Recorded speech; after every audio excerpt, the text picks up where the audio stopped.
ay tawagan ko siya, si Jesus.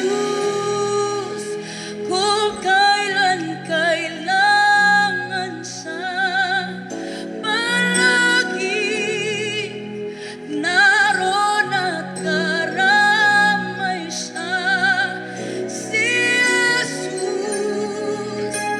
Kapag hindi ko na makaya, sa Kanya lang ako aasa.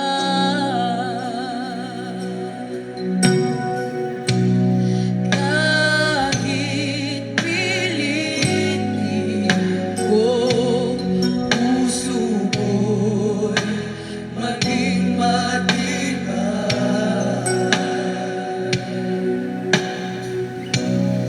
ang kabiguan ay dumarating sa aming buhay. Kung ako'y naroon na at nagdurusa, ang aking gagawin ay tawagan ko siya, si Jesus. Kung kailan kailangan siya, palagi naroon at karamay siya, si Jesus.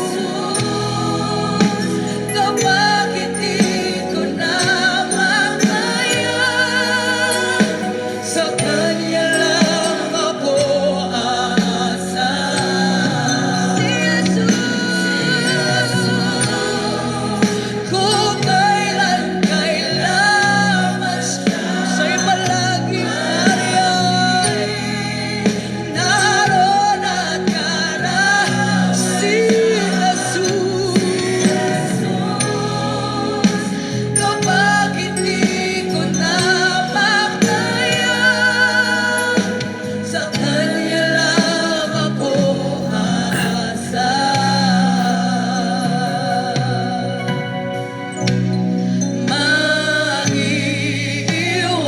Maiiwasan ba ang iba'y kapis ang dulo? Kahit kaibigan ay nagbibigay sama ng loob. Kung ako'y masaktan, saan po ang aking gagawin? Ay tawagan ko siya, si Jesus. Kung kailan kailangan siya, palagi naroon at karamay siya, si Jesus. Kapag hindi ko na makaya, sa Kanya lang ako aasa, si Jesus. Kung kailan kailangan siya, palagi naroon at karamay siya, si Jesus. Kapag hindi ko na makaya, sa Kanya lang ako aasa, si Jesus. Praise the Lord, mga kaibigan at mga kapatid. Isang mapagpalang umaga sa inyong lahat sa pangalan po ng ating Panginoong Hesukristo. Sa awiting ito na inyo pong napapakinggan ay muli pong sumasa inyo ang programang Si Jesus ang Buhay na Pag-asa. Ngayon po ay araw ng Martes. Salamat po sa Panginoon sa panibagong umaga, kalakasan at buhay na patuloy pong ipinagkakaloob sa bawat isa sa atin. Sumainyo po mga kababayan at mga kapatid ang kapayapaan mula sa ating pong Panginoon.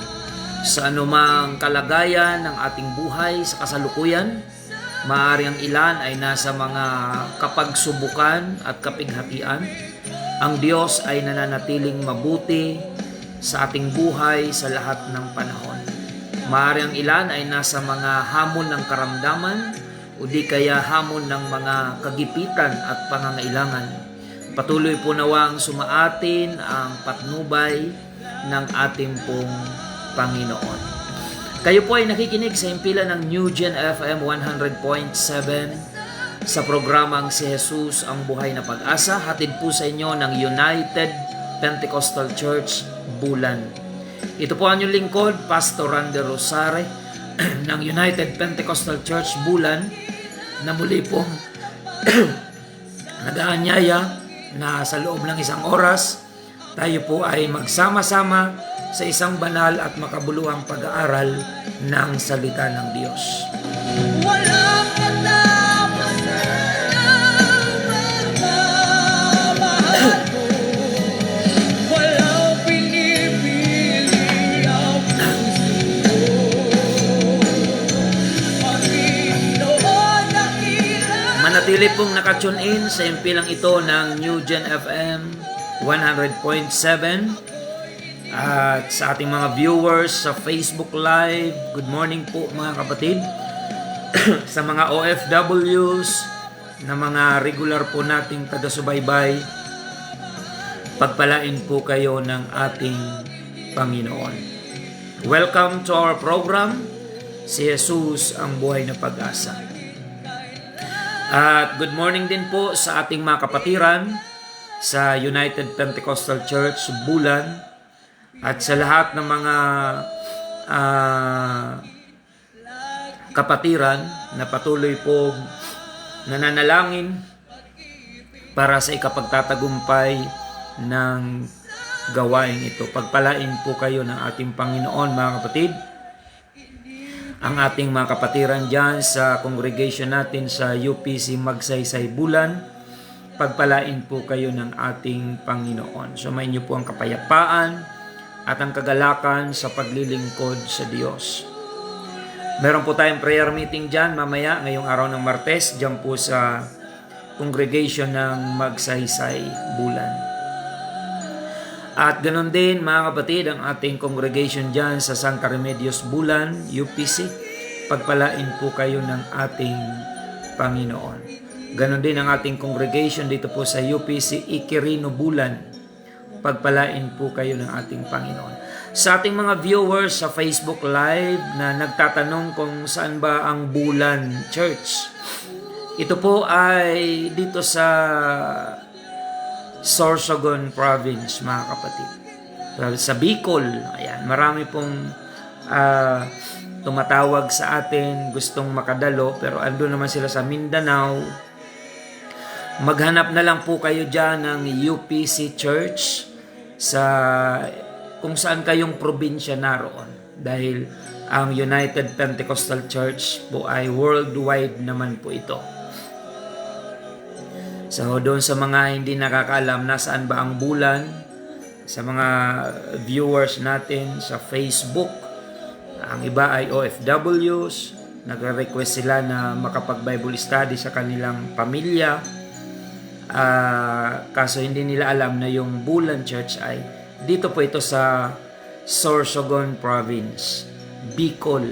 Ayan. Puri ng Panginoon. Salamat po kung napagpala kayo kahit kayo ay malayo mga kapatid. Ang Panginoon ay malapit po sa mga taong lubos na naghahanap sa kanyang banal na kalooban.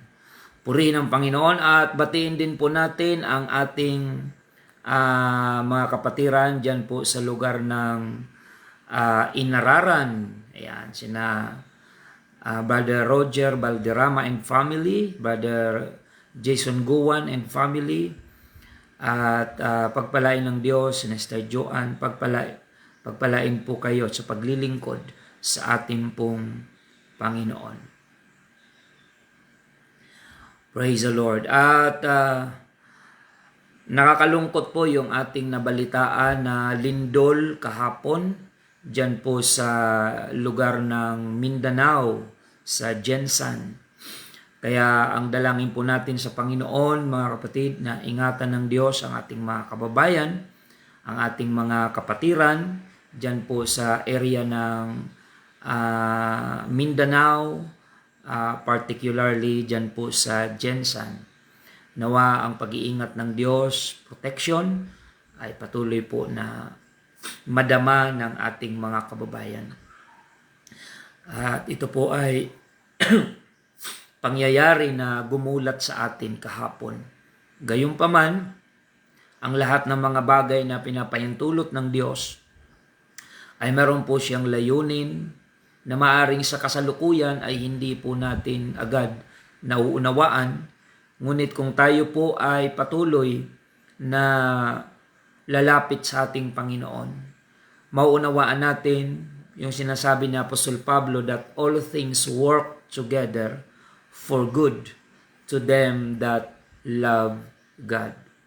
Kung tayo ay umiibig sa Panginoon, hindi lamang ang mabubuting bagay ang pwede nating ma-appreciate, mga kapatid, kundi kahit ang mga unusual na mga bagay na salungat sa ating mga expectation ay ipapaunawa sa atin ng ating pong Panginoon.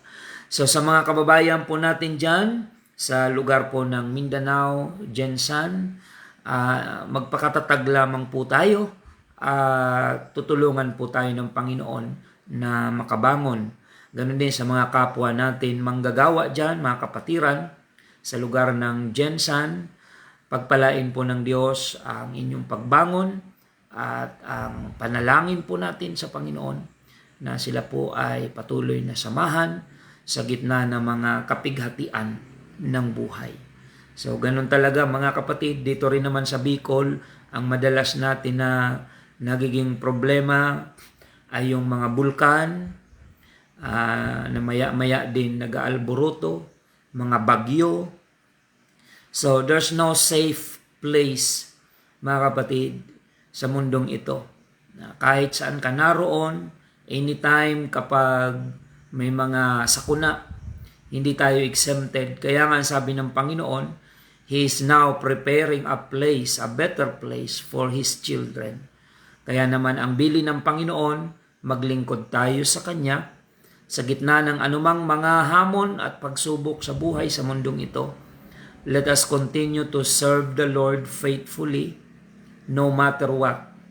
Anuman ang mangyari, mga kapatid, ang pangako ng Diyos ang dapat maging pag-asa natin. Na maging matapos man ang buhay sa mundong ito, ang paglilingkod natin sa Panginoon ay mayroon pong tiyak na pag-asa doon sa kabilang buhay. So kaya, mga kapatid, sinabi po ng banal na kasulatan that this world is not our home. Ang mundong ito ay hindi natin tahanan. Tayo ay mga manlalakbay lang. Kaya patuloy lang tayo sa paglilingkod hanggang marating natin yung finish line, mga kapatid, ng ating buhay. Sabi ni Apostol Pablo, kung tayo ay mabubuhay sa Panginoon tayo. At kung tayo ay mamamatay sa Panginoon din naman tayo. Kaysa mabuhay o mamatay, sa Diyos tayo maglilingkod. So, yan yung ating blessed hope.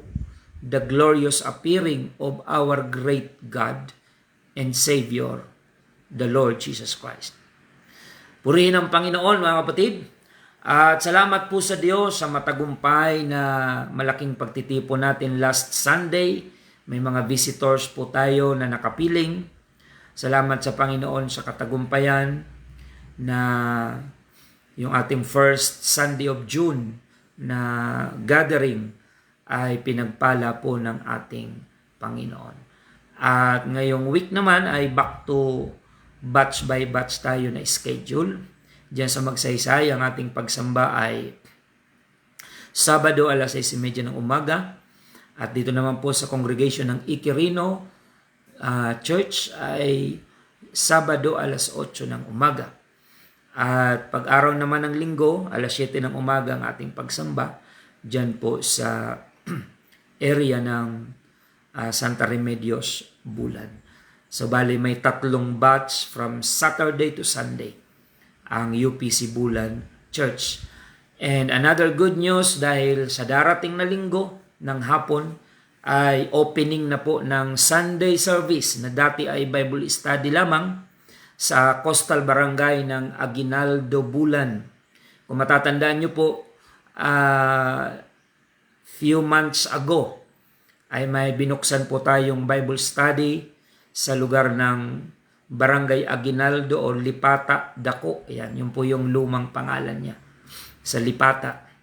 Barangay Aguinaldo, Bulan, nag-open po tayo dyan ng Bible study at ngayon po dumami na po sila, mga kapatid. At hindi ko na yon magagampanan kasi magiging pang-apat na yon na congregation kung magkataon na hinahandle po natin.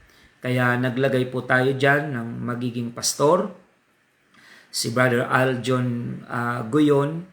Nakakatuwa po dahil si Brother Aljon ay bunga po ng radio program na ito na ating pong tinataguyod sa ating pong radio ministry. So si Brother Aljon na magiging pastor sa Aguinaldo ay bunga ng radio program. At paminsan-minsan ay nakikita nyo na rin po siya, naririnig sa radio.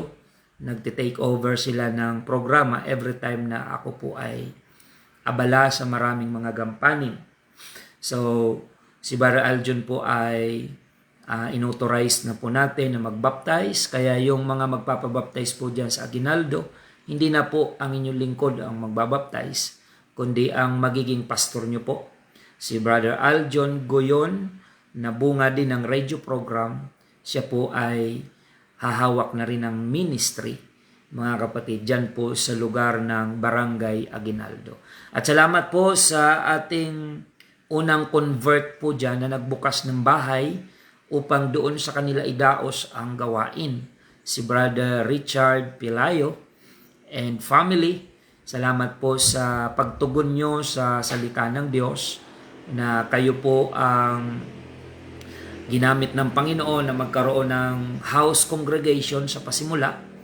Kaya magkakaroon na po dyan ng Sunday service beginning this coming Sunday afternoon ay regular na po ang pagsamba dyan sa lugar ng Aguinaldo. So bunga po yan ng ating radio program. Kaya ang programa pong ito ay result-oriented po tayo.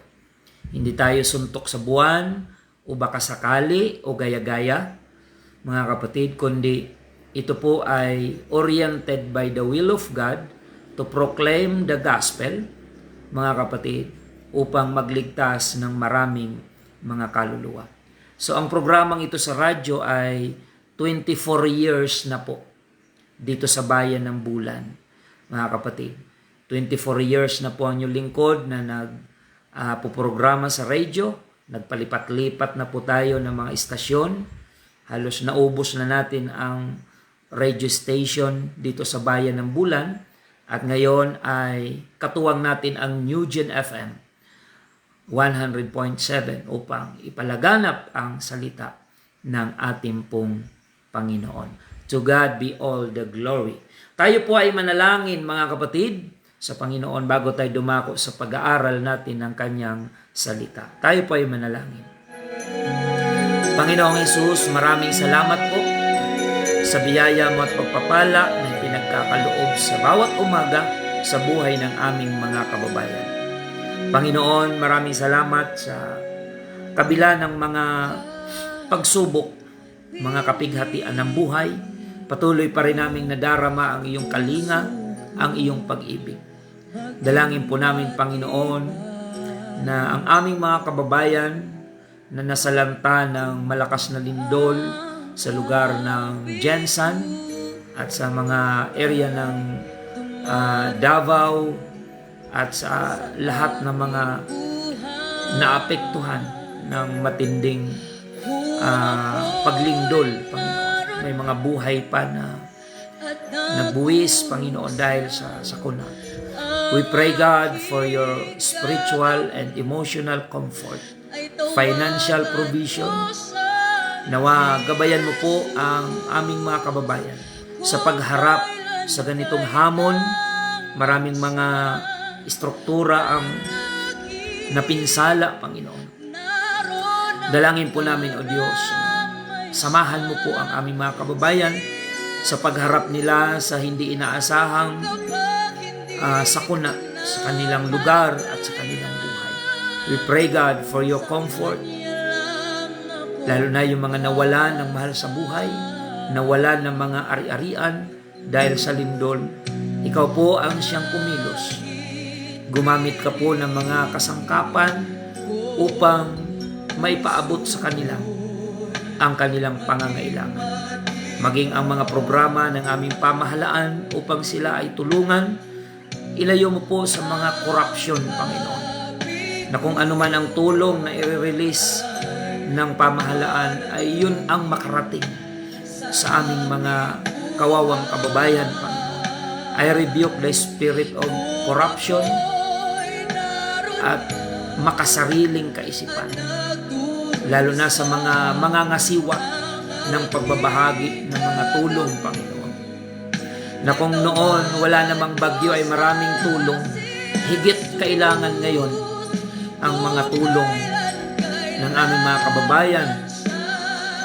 Kung paanong namimigay sila ng tulong sa panahon ng eleksyon na wala namang sakuna, nawa higit na maramdaman ng aming mga kababayan sa Jensan. Ngayon nila higit na kailangan ng saklolo at tulong ng mga nanunungkulan. Panginoon, pagpalain mo, Diyos, maging ang spiritual na buhay ng aming mga taga-subaybay, yung mga may taglay na karamdaman, pagkalooban mo po ng kagalingan, Panginoon, sa oras na ito. Higit sa lahat, sa ganitong mga sitwasyon, ma-realize nawa ng aming mga kababayan na kailangan kanila sa kanilang buhay, Panginoon. Maraming salamat po, Diyos. Sa iyo lamang ang papuri, pagpalain mo ang iyong banal na salita na aming ibabahagi sa umagang ito. Ito po ang aming samad dalangin. In the name of our Lord Jesus Christ, we pray. Amen and amen.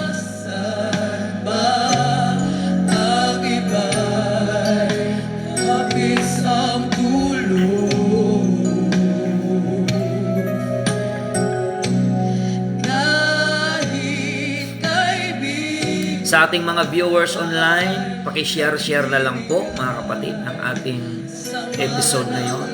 Good morning sa aking tiyahin kay Mamay Eden Nabwa and family. Pagpalain po kayo ng Panginoon. Praise the Lord. At sa lahat ng mga OFWs at mga viewers natin, sumainyo po ang kagalakan. Paki-share na lang po upang marami pa ang makapakinig kahit sa replay. Kung hindi man sila maagang nagising, ay makapanood po sila ng replay sa pamagitan ng pag-share po natin ng ating episode ngayong umaga. Sa pagkakataong ito, mga kapatid, tayo po ay dadako na sa salita po ng ating Panginoon. Kung kayo po ay mayroong banal na kasulatan, ay ating pong basahin ang aklat ng Mateo 24, kaugnay po ng mga pangyayari kahapon na gumimbal sa ating mga kababayan. Mga kapatid, ano po ang sinasabi ng banal na kasulatan? Ano po ba ang mensahe nito sa ating mga kababayan? Ang mga ganitong pangyayari, mga kapatid, ay hindi natin dapat ipagpalagay na nagkataon lang. Ang Diyos ang nagpapahintulot na mga ganitong pangyayari dahil meron siyang layunin. May mensahe ang Diyos sa bawat pangyayari sa mundong ito, mabuti man o masama na pangyayari. Mayroong layunin, mayroong mensahe ang Panginoon na yun ang dapat nating unang maunawaan, mga kapatid. Hindi lamang yung pain ang dapat makuha natin sa pangyayari, kundi yung lesson, yung aral, mga kapatid. Yun ang pinaka-importante. Sa buhay na ito, maraming dagok na pwede nating maranasan. Pero lahat ng yon ay may mensahe. Dapat hindi natin mamimiss yung message, yung lesson. Dahil yun ang dahilan kung bakit may nangyari. Kasi mayroong mensahe, mga kapatid. Dahil kapag ang mensahe ay hindi natin nakuha, pwede pang ulitin ng Diyos yung pangyayari. Dahil ang dahilan kung bakit may nangyayari, dahil mayroon siyang mensahe. Kapag ini-ignore mo yung mensahe, uulitin ng Diyos yung pangyayari for you to pick up the real message of what happened sa kung anumang mga sitwasyon, mga kapatid. So, purihin ang pangalan ng ating Panginoon. So, i-share natin ito upang mas maunawaan ang ating mga kababayan. Sabi po sa aklat ng Mateo 24, sa 3, at samantalang siya ay nakaupo sa bundok ng mga olibo, ay nagsilapit sa kanya ng bukod ang mga alagad at nagsisipagsabi, sabihin mo sa amin, kailan mangyayari ang mga bagay na ito at ano ang mga tanda ng iyong pagparito at ng katapusan ng sanlibutan. So ngayon, ang pag-aaralan natin ay ang signs of the end time. Mga palatandaan ng Diyos na binigay tungkol sa mga huling araw o sa katapusan. Purihin ang Panginoon. So mga kapatid, nagtanong ang mga alagad sa Panginoon, sabihin mo po sa amin kung kailan mangyayari ang mga bagay na ito at ang katapusan ng sanlibutan. Kung mapapansin niyo po, ang Diyos ay hindi nagbigay ng eksaktong petsa, buwan, taon, wala po. Sapagkat makikita natin dito na ang ipinahayag ng Panginoon ay mga palatandaan na kapag ito'y nakikita na natin sa kapanahunan ngayon, ay dapat tayong maghanda. At ano ang dapat nating ipaghanda? Hindi po ang mga material na bagay. Dahil sa isang iglap, ang mga material na bagay, kung yun ang ating kinakapitan, ay maaaring mawala sa isang iglap. Negosyo, hindi masama yan. Pero dapat bukod sa iyong ginagawang paghahanap buhay, business, career, ay meron tayong ginagawang paghahanda tungkol sa sinabi ng Panginoon na katapusan ng sanlibutan. Because heaven and earth shall pass away, but the word of God shall remain forever. Marami ng tao na nagdunong-dunungan sa mundo na may mga binitawang salita ngunit nasumpungan na hindi totoo. Subalit wala pang salitang nagmula sa bibig ng Diyos na hindi nagkatotoo. Yan po ang tanda natin. The word of God shall remain, shall stand forever, because it is impossible for God to lie. Kaya naman, ang sabi ng Panginoon, mangag-ingat kayo na huwag kayong mailigaw ni numan. So, ibig sabihin, sa mga huling panahon, may mga kasangkapan ang dyablo na ililigaw ang tao. Sapagkat marami ang magsisiparito sa aking pangalan na magsasabi, ako ang Kristo, at ililigaw ang marami. Isa yan sa mga palatandaan ng mga huling araw. Kaya mag-ingat tayo. Kahit sa social media, hindi lahat ng ating napapakinggang magagaling na mga ngaral ay totoo na ang ipinapangaral. Dahil yung mga nandadaya Isa sa mga katangian ng mga mandaraya ay dapat magaling sila. Dahil wala pong madadaya kung hindi ka magpapakadalubhasa, wala kang madadaya. Kaya isa yan sa mga kapatid, pakaingatan natin. Huwag tayong tumingin lang sa galing ng pagsasalita.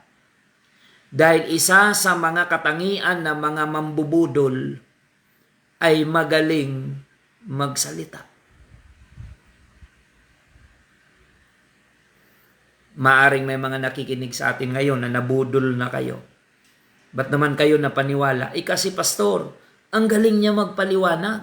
O diyan tayo ngayon, napapasama. Mga kapatid. Pastor, masama na bang maging magaling? Hindi po. Walang masama sa pagiging magaling kung yan ay ginagamit sa pagpapahayag ng katotohanan. Pero karamihan, ginagamit ang galing upang iligaw ang tao. Yun ang masama.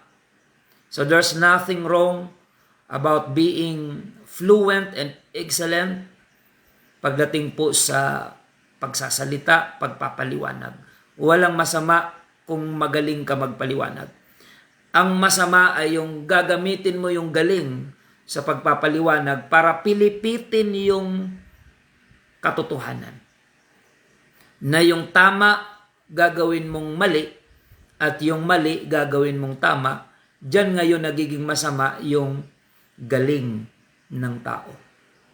So ang sabi ng Panginoon, mag-ingat na wag mailigaw ni numan. Kasi marami daw ang magsisiparito sa pangalan ng Panginoon at ililigaw ang marami. Hindi po konti ang maililigaw. Marami ang maililigaw.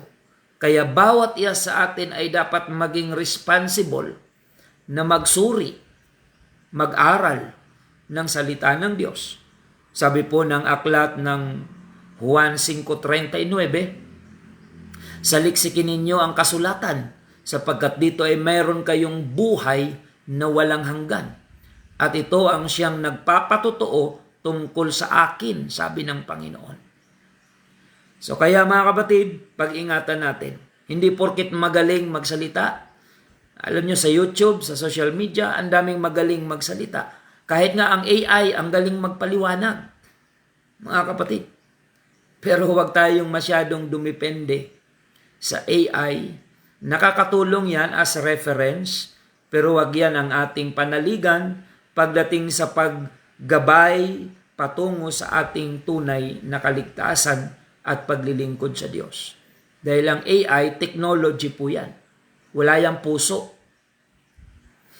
Kaya kahit mas magaling ang AI mangaral kaysa sa pastor, ang pastor may puso kung totoo siyang pastor. Pero ang AI wala. Maaari kang i-feed ng knowledge, pero yung pag-ibig, hindi yan natututunan ng technology. Yan sabi ng Bible, we should love the Lord. Amen. AI cannot love the Lord. Amen. Purihin ang Panginoon. So, patuloy po tayo. So, yung nagtatanong dyan kung may UPC ba dyan sa Allen, Samar, i-research nyo po sa internet yung mga address ng UPC. Ayan. Ang alam ko meron po. Hindi ko lang alam yung exact address. Dahil hindi ko na po sakop yung Samar as presbyter. Ang sakop ko lang po ay Albay, Catanduanes, and Sorsogon. So, saan man tatlong probinsya na yan, kung may itatanong kayo kung sino ang pastor sa ganitong bayan, masasagot ko po kayo dahil sakop ko yun, mga kapatid, as presbyter ng Section 3. Pero dyan po sa area ng Samar, ay hindi ko na po kilala yung mga leaders ng UPC dyan. Purihin ang Panginoon. So, i-research nyo na lang po at hanapin nyo at makapaglingkod po kayo sa Panginoon. Tuloy po tayo mga kapatid. Ito, sunod, at makakarinig kayo ng mga digmaan at alingaw-ngaw ng labanan, ingatan ninyo na huwag kayong magulumihanan sapagkat kinakailangang ito'y mangyari. Ayan. Kinakailangan daw na mangyari. Kaya alam nyo, yung mga gera, hindi talaga yan mapipigilan. Kahit meron silang mga temporary peace talk, pero kahit sa gitna ng peace talk, ay nagtatrayduran po sila. Umaatake sila ng palihim sa gitna ng usaping pangkapayapaan. There's no real peace in this world. Sapagkat ang tunay na kapayapaan sa Diyos natin matatagpuan. Sa mundong ito may mga fake peace. Hindi porket tahimik ay mapayapa, mga kapatid. Pero sa Panginoon, pwede kang maging mapayapa sa gitna ng masalimuot na mundong ito. The real peace comes from the Lord. So sabi ng Panginoon, magkakaroon ng mga alingaw-ngaw ng digmaan, nation against nation, kingdom against kingdom. Ingatan daw natin na huwag tayong magulumihanan sapagkat kinakailangang ito'y mangyari. We are not praying for war to happen. It happens. Ito po ay nangyayaring kusa sapagkat yan ay inihula na sa banal na kasulatan. May mga nagtitrigger lang, pero naandyan talaga yan, nakaambayan. Kaya nga yung mga bansang malalakas, ayaw nilang isurrender ang kanilang mga armas, mga kapatid. Nagkakaroon lang sila ng mga agreement, mga kapatid. But from time to time, yung agreement na yan ay na-violate ng bawat panig. Kaya sumisiklab na naman yung digmaan. So kinakailangan daw ito'y mangyari. Dahil kung hindi po mangyayari ito, sinungaling ang Diyos. Malungkot tayo na may mga digmaang nangyayari. Ngunit sa kabilang banda, ito ay katunayan na hindi ang Diyos sinungaling. Katunayan ito na hindi ang Diyos sablay sa kanyang mga salita, mga kapatid. Because it is impossible for God to lie. Yan ang dapat nating maunawaan. Next, mga kapatid, magsisitindig ang bansa laban sa bansa at ang kaharian laban sa kaharian at magkakagutom at lilindol sa iba't ibang dako. Kagaya ng nangyari kahapon, mga kapatid. Buti na lang sila ay nasa flag ceremony. Yung mga bata, first day of class, mga kapatid, first day of school. Excited, mga kapatid. Kahit ako kahapon ay naghatid rin ako sa anak ko sa school at hinintay kong matapos yung flag ceremony, mga kapatid. At nakita natin sa balita, mga kapatid, kung paano yung trauma ng mga bata at mga guro habang nagaganap yung lindol. Walang sino mang tao na may gusto nito. Pero bakit ito nangyayari? Mayroon pong mensahe sa atin ang Panginoon. Dahil kung aaminin natin ang katotohanan, maraming mga tao ang nakakalimot na sa Diyos. Oo, naniniwala sa Diyos. Wala namang problema doon. Pero hindi sapat na naniniwala lang ang tao sa Diyos at hindi naman handang magpasakop at sumunod sa Diyos.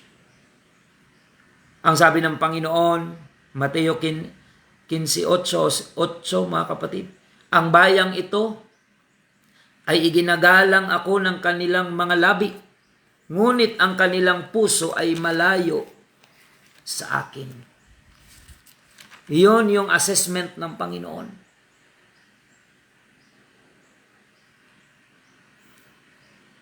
Ang bayang ito, Mateo 15:8, ay iginagalang ako ng kanilang mga labi, datapwat ang kanilang puso ay malayo sa akin. Totoo ba to?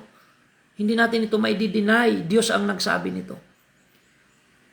Nakita ng Panginoon, nabasa ng Panginoon ang puso ng mga tao. Bukang bibig ang Diyos, pero ang puso ay malayo sa Panginoon. Kaya itong mga nangyayaring ito, narinig natin doon, mga kapatid, kung paano tumawag sa Diyos ang mga tao habang niyayanig ng lindol ang kanilang lugar. Pastor, masama bang tumawag sa Diyos? Tama ang pagtawag sa Diyos. Pero ang mali ay yung tumatawag ka lang sa Diyos kapag may rimalaso, kapag may mga sakuna. Sabi nga ng kasabihan, kapag malakas, disco, at kapag may problema, Diyos ko. Hindi natin minamasama yung pagtawag ng tao sa Diyos sa kasakunaan. Pero dapat kahit walang sakuna, consistent dapat ang tao sa pagtawag at pagsunod sa Panginoon. Para hindi takot ang mararamdaman mo tuwing may lindol. Bilang tao, may takot naman talaga. Pero iba yung takot ng mga walang pagsunod sa Diyos kapag may lindol. Pero kapag masunurin ka sa Panginoon, mga kapatid, ang magagawa mo sa araw ng lindol is to worship God and entrust your life to the hands of God. Iba yung takot kapag sumusunod ka sa Diyos. Iba naman yung takot kapag hindi ka sumusunod sa Diyos. Sa panahon ng mga sakuna na nasa bingit ka ng kamatayan, if you are serving the Lord faithfully, yes, as a human being, merong takot. Pero mas nangingibabaw yung pagtitiwala sa Panginoon. Pero kung naalala mo lang ang Diyos nung nayugyug na yung building, bago lumindol, marites ka, bago lumindol, korap ka, bago lumindol, marami kang ginagawang hindi kalooban ng Panginoon at naabutan ka ng lindol sa ganong kalagayan, abay ikaw ang pinaka mangingilabot sa takot. Mga kapatid, pero kung ikaw ay masunurin sa Diyos, sa gitna ng masalimuot na pangyayari, sa gitna ng kakilakilabot na pangyayari, may kapayapaan ka kay Kristo. Sapagkat sabi ng Panginoon, my peace I live and I give to you. Ang aking kapayapaan, John chapter 14 verse 27, ay ibinibigay ko sa inyo. Hindi to katulad ng ibinibigay ng sanlibutan. Mainam, basahin po natin. John 14:27. Ano po ang sinasabi dyan, mga kapatid? Ang kapayapaan ay iniiwan ko sa inyo. Ang aking kapayapaan ay ibinibigay ko sa inyo. Hindi gaya ng ibinibigay ng sanlibutan ang ibinibigay ko sa inyo.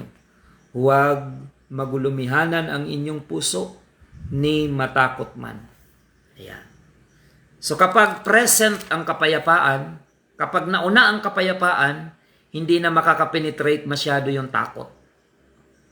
Pero kapag nauna sa iyo ang takot, hindi na makakapenetrate sa iyo ang kapayapaan.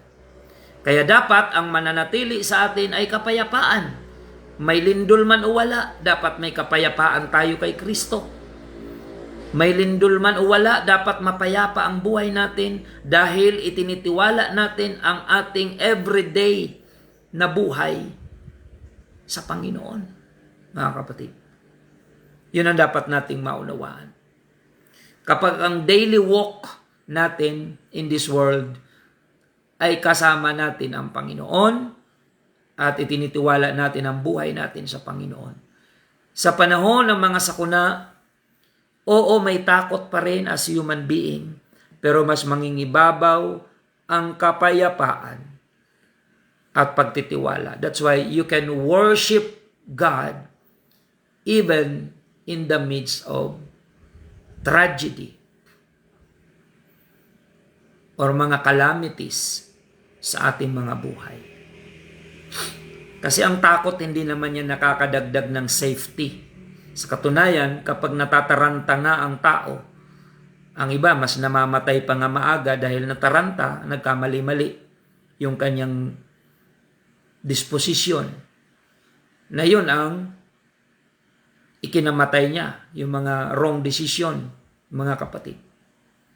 Naalala ko, meron akong kakilala, nung marinig niya habang siya'y natutulog, narinig niya na may sunog, bigla siyang bumangon, mga kapatid, na walang, kumbaga, nagkagulatan.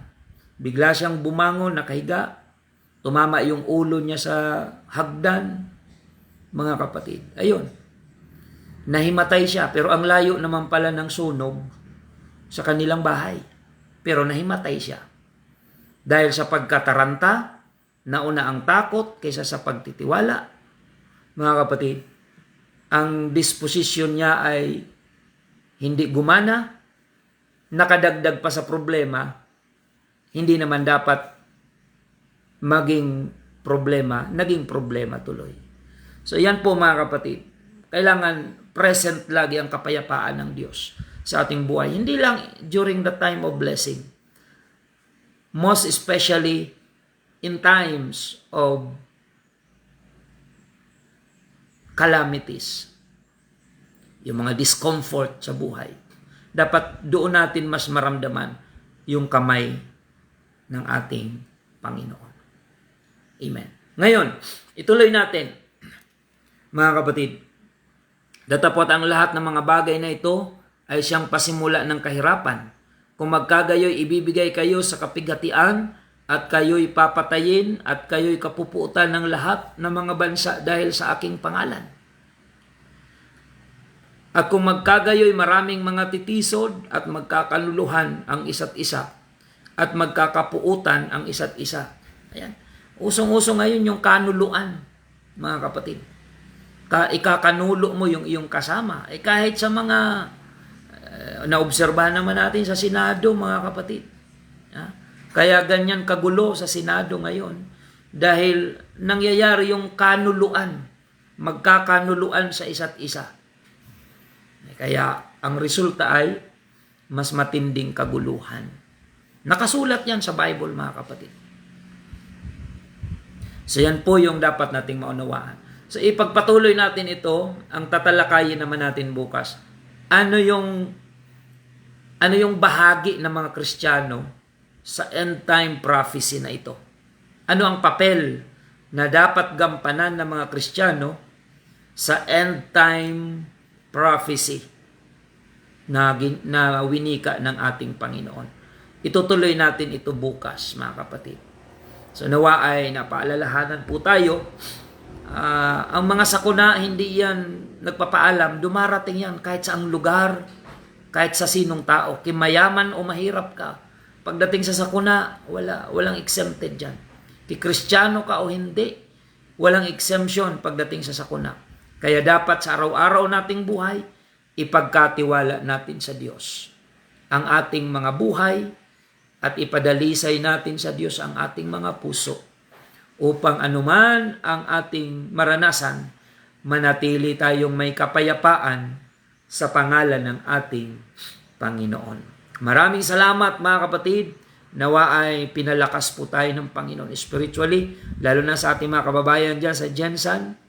Bangon lang po tayo sa tulong ng Panginoon. Patuloy nating itiwala sa Diyos ang ating kalagayan at yung kapayapaan ng Diyos ang number one na kailangan natin. Dahil hindi tayo makakabangon kung wala tayong kapanatagan kay Kristo. Hanapin natin ang Panginoon sa gitna ng mga ganitong sakuna. Oo, Natural sa tao na nasa sakuna, naghahanap yan ng tulong, ng ayuda. Totoo yan, kailangan talaga yan, mga kapatid. Pero ang mas unang dapat hanapin ng mga tao sa gitna ng sakuna ay ang Diyos. At pagsisihan ang ating mga pagkukulang at pagkakasala at ipadalisay natin sa Panginoon ang ating mga buhay. Dahil lahat ng mga nangyayari may layunin at may mensahe ang Panginoon. Mga kapatid, na maaaring hindi pa natin nalalaman, pero kung ating tutuklasin, may mensahe ang Diyos sa bawat ng pangyayari sa ating pong mga buhay. Pagpalain kayo ng Panginoon, mga kapatid, palakasin ng Diyos ang bawat isa sa atin. Good morning sa aking classmate, si Ate Rachel and family. I-bless po kayo ng Panginoon. Thank you for watching.